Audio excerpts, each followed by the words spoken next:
राजधानी recording studio Belwatia.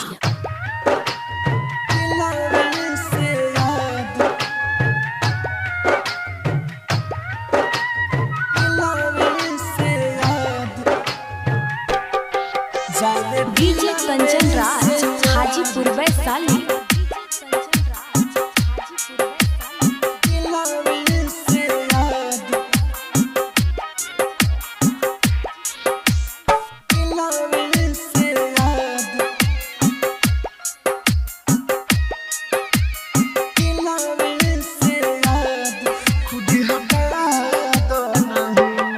कौन भइल बा कसूर जात बाड़ू हमसे दूर, ई बता दो ना हो।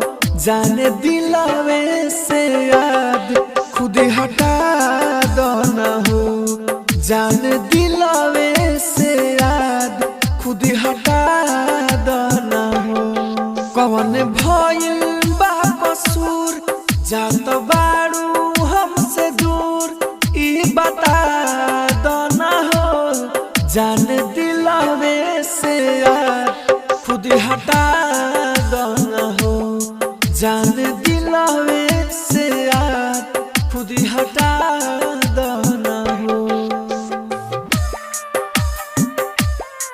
जान दिलवे से याद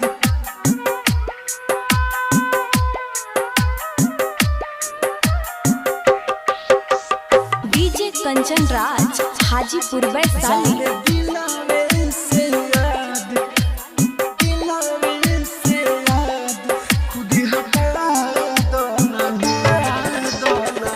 अपना दीवाना के ना इतना रोआवो, गलती कौन बाटे नाजू हमसे बताओ।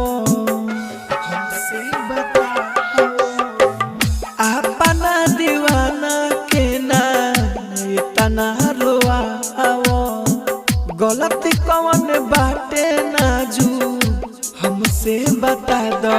दिनिए ताना हम प्यार तब भइलू ना हमार, ई बता दो ना हो। जान दिलवे से याद खुद हटा दो ना हो। जान दिलवे से याद खुद हटा दो ना हो। जान दिलवे से याद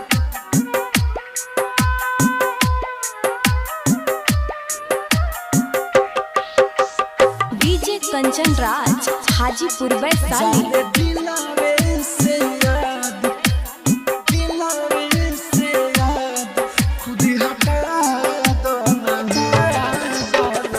राइटर मनोज भाई राहुल राजा धानी, भूला नहीं पाई बतह के इहे कहतानी।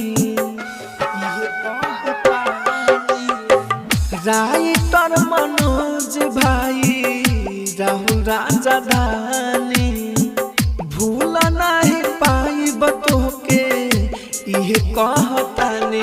लकिया नील के जान लागे ले परान, ई जता दो ना हो। जान दिलवे से याद खुद हटा दो ना हो।